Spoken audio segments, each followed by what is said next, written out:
Assalamualaikum warahmatullahi wabarakatuh. Kami di sini akan mempresentasikan hasil diskusi kami tentang OPM. Jadi perkenalkan, saya Kaila Zara Zafira dengan NRP 22236000054. Perkenalkan, nama saya Fauzi Ramadhani dengan NRP 22236000053. Dan saya sendiri Ahmad Ryan Faiz, NRP 22236000055. Langsung guys. Ambil gimana? Angkat. Oh iya, lali ini. Oh iya ta. Itu di depan kafe, kan dikat. Iya. Oke, jadi yang pertama yaitu saya akan menjelaskan apa itu OPM. OPM itu merupakan kependekan dari Operational Amplifier, yaitu merupakan komponen listrik yang biasanya disebut otak dari sebuah rangkaian elektronik, di mana peran utama dari OPM itu adalah memperkuat dan mengeluarkan perbedaan tegangan antara dua terminal dari input yang menghasilkan satu output. Selanjutnya yaitu sejarah dari OPM. OPM atau Operational Amplifier pertama kali dikembangkan pada tahun 1941 oleh Carl de Schwarzel Jr. di Bell Labs. Awalnya OPM dibuat menggunakan tabung vakum dan digunakan dalam komputer analog untuk melakukan perhitungan matematis. Desain awal ini sangat besar, membutuhkan daya tinggi dan menghasilkan panas yang signifikan. Revolusi besar dalam teknologi OPM terjadi pada tahun 1960 dengan penemuan transistor dan rangkaian terintegrasi atau IC. Fairchild Semiconductor merupakan memperkenalkan mikro A709 pada tahun 1969 yang merupakan OPM IC pertama yang diproduksi secara komersial, diikuti oleh mikro A741 yang legendaris pada tahun 1968. Selanjutnya ada sifat-sifat OPM. Sifat-sifat OPM atau karakteristik OPM yaitu yang pertama, memiliki penguatan diferensial yang tak terhingga. Yang kedua, memiliki impedansi atau resistansi input tak terhingga. Yang ketiga, memiliki impedansi atau resistansi keluaran sama dengan 0. Yang keempat, arus pada kedua masukannya sama dengan 0. Yang kelima, tegangan offset 0. Dan yang keenam, bandwidth tak terhingga. Yaitu selanjutnya karakteristik nyata OPM atau karakteristik pada praktiknya secara langsung. Yang pertama, penguatan tegangan terbatas. Yang kedua, impedansi input sangat besar tapi tak terhingga. Yang ketiga, impedansi output kecil tapi tidak nol. Yang keempat, bandwidth terbatas. Yang kelima, tegangan offset tidak nol. Dan terakhir, arus input sangat kecil tapi tidak nol. Selanjutnya yaitu penjelasan tentang simbol OPM. Standar operasi amplifier sendiri yaitu yang pertama ada Vout adalah tegangan output, V plus adalah tegangan input non-inverting, V min atau V negatif adalah tegangan input inverting. OPM operasi khusus memiliki dua tegangan DC supplier yaitu plus VCC supplier dan juga minus VCC supply, yaitu yang inverting dan juga non-inverting, seperti gambar yang ditunjukkan. Selanjutnya yaitu penjelasan. OPM sendiri ini terbuat dari simbol segitiga dengan input dan output. OPM memiliki dua input yaitu input inverting dan juga input non-inverting. Untuk tegangan power supply umumnya menggunakan tegangan simetris yang terdiri dari positif, ground dan juga negatif. Namun banyak juga dari OPM yang hanya menggunakan tegangan positif dan juga tegangan ground. Selanjutnya blok diagram dari OPM. OPM memiliki beberapa bagian di dalamnya seperti penguat diferensial, lalu ada tahap penguatan atau gain, selanjutnya ada rangkaian penggeser level atau left shifter, dan setelah itu pada bagian akhir ada penguat akhir. Penguat akhir ini merupakan penguat push-pull kelas B seperti yang dijelaskan pada materi minggu lalu. Seperti itu. Yes.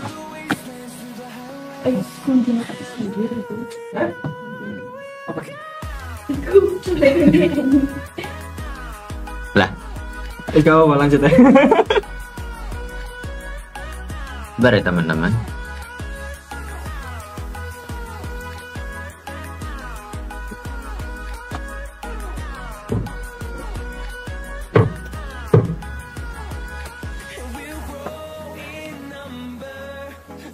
Baik, selanjutnya saya akan menjelaskan jenis-jenis op-amp. Yang pertama yaitu non-inverting op-amp. Macamnya op-amp dah, OP-AMP. OPM. Operation. Baik, selanjutnya saya akan menjelaskan jenis-jenis op-amp. Yang pertama ada non-inverting, yang kedua ada inverting, ketiga ada diferensial, dan yang terakhir yaitu D-bridge. Nah, non-inverting op-amp sendiri adalah rangkaian penguat operasional di mana sinyal masukan diberi ke terminal positif atau non-inverting op-amp. Karena itu, tegangan keluaran atau output akan sefase dengan tegangan masukan atau input. Artinya, tidak ada pembalikan fase. Ciri-ciri non-inverting op-amp yaitu yang pertama, output sefase dengan input. Jika input positif, outputnya juga positif, begitu juga sebaliknya. Yang kedua yaitu penguatan atau gain. Kekuatan penguatan atau gain dapat diatur melalui dua resistor dalam rangkaian umpan balik atau feedback. Gain dihitung dengan rumus gain sama dengan 1 plus RF per R1, di mana RF adalah resistor jalur umpan balik dan R1 adalah resistor yang menghubungkan terminal inverting ke ground. Oke, di atas adalah ini ya, ada gambar dari rangkaiannya. Lalu keuntungan utama dari non-inverting op-amp ini adalah memiliki input impedansi tinggi sehingga tidak membebani sinyal input, dan output yang sefase dan penguatan yang mudah diatur membuatnya sering dipakai dalam aplikasi audio, sensor, dan sistem kontrol. Selanjutnya yaitu inverting op-amp. Inverting op-amp sendiri adalah rangkaian penguat operasional di mana sinyal masukan diberikan ke terminal negatif atau inverting. Dengan konfigurasi ini, output menjadi berlawanan fase dengan input. Jika input positif, maka outputnya negatif. Begitu juga sebaliknya. Ini menghasilkan pergeseran fase sebesar 180 derajat. Ciri-cirinya yaitu output berlawanan fase dengan input. Tegangan keluaran terbalik terhadap tegangan masukan. Lalu yang kedua ada penguatan atau gain. Kekuatan penguatan atau gain ditentukan oleh rasio dua resistor, yaitu gain sama dengan min RF per Rin, di mana RF adalah resistor umpan balik sedangkan Rin adalah resistor yang menghubungkan sinyal masukan ke terminal inverting. Keuntungan utama dari inverting op-amp ini adalah memungkinkan kontrol penuh atas gain dengan menggunakan dua resistor dan memberikan keluaran berlawanan fase yang berguna untuk menghasilkan sinyal negatif. Dan berikut adalah contoh gambar dari inverting op-amp. Lalu selanjutnya yaitu yang ketiga ada differential op-amp. Differential op-amp adalah rangkaian penguat operasional yang menguatkan perbedaan antara dua sinyal masukan, yaitu sinyal pada terminal non-inverting dan terminal inverting. Ini berarti jika ada perbedaan tegangan antara dua input, rangkaian ini akan memperkuat perbedaan tersebut dan mengabaikan tegangan yang sama pada kedua input. Lalu ciri-ciri dari differential op-amp sendiri yaitu yang pertama, output tergantung selisih dari input. Hanya perbedaan tegangan antara dua masukan yang diperkuat sehingga sinyal yang sama pada kedua input tidak berpengaruh pada output. Yang kedua yaitu penguatan gain. Penguatan ditentukan oleh resistor yang terhubung pada kedua input dan jalur umpan balik. Lalu di atas juga ada gambar dari rangkaiannya. Lalu keuntungan utama yaitu non-inverting op-amp ini memiliki input impedansi tinggi sehingga tidak membebani sinyal input. Output yang sefase dan penguatan yang mudah diatur membuatnya sering dipakai dalam aplikasi audio, sensor, dan sistem kontrol. Seperti itu. Dan yang terakhir yaitu D-bridge op-amp, yaitu ada konfigurasi rangkaian op-amp yang menggunakan susunan resistor dan kapasitor dalam bentuk T. Nah, untuk menghasilkan filter atau penguatan tertentu. D-bridge ini biasanya dipakai dalam aplikasi filter bandpass atau notch filter yang berguna untuk memilih atau menghilangkan frekuensi tertentu dari sinyal masukan. Ciri-cirinya ada sebagai berikut. Yang pertama ada kombinasi resistor dan kapasitor, yaitu kombinasi terdiri dari rangkaian resistor dan kapasitor dalam susunan seperti huruf T, seperti itu. Dan yang kedua yaitu filter frekuensi yang spesifik, yaitu dapat diatur untuk memperkuat atau menghilangkan frekuensi tertentu, membuatnya cocok untuk aplikasi yang membutuhkan selektivitas frekuensi seperti filter audio atau penguat sinyal race sensor. Lalu jenis filternya pada umumnya digunakan sebagai bandpass atau not filter. Keuntungan utama dengan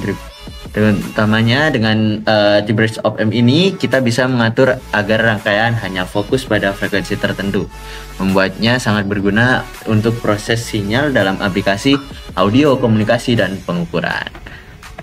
Oke, selanjutnya contoh penggunaan dijelaskan oleh teman saya.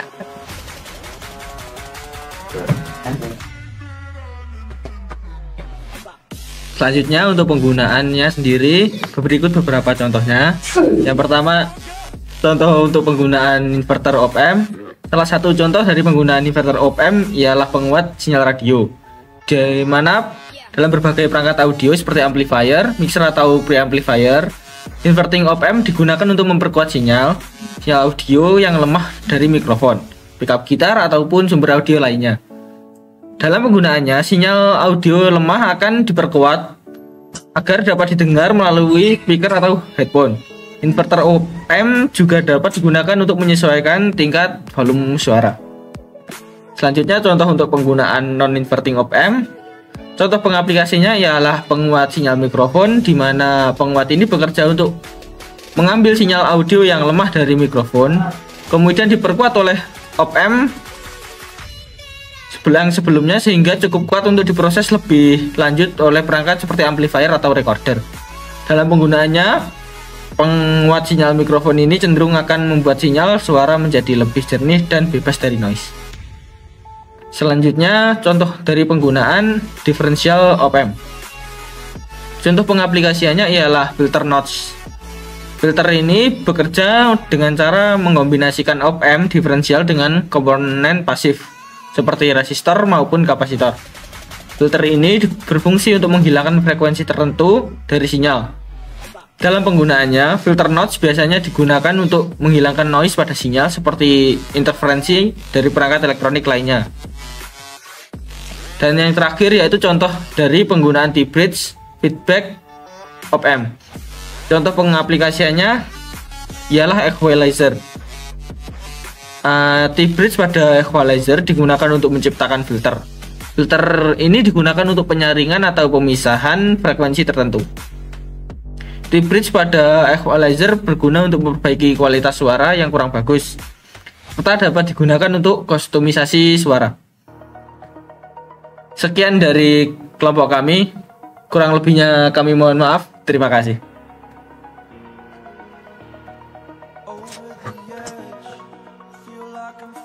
Aku tak tutup loh.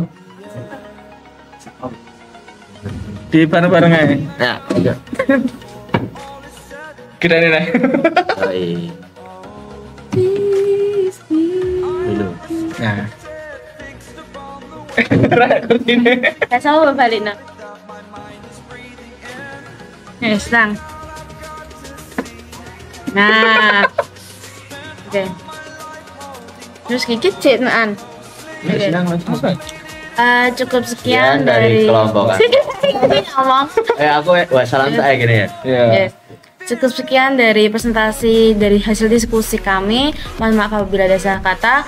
Wassalamualaikum warahmatullahi wabarakatuh. Orang di sebelah saya.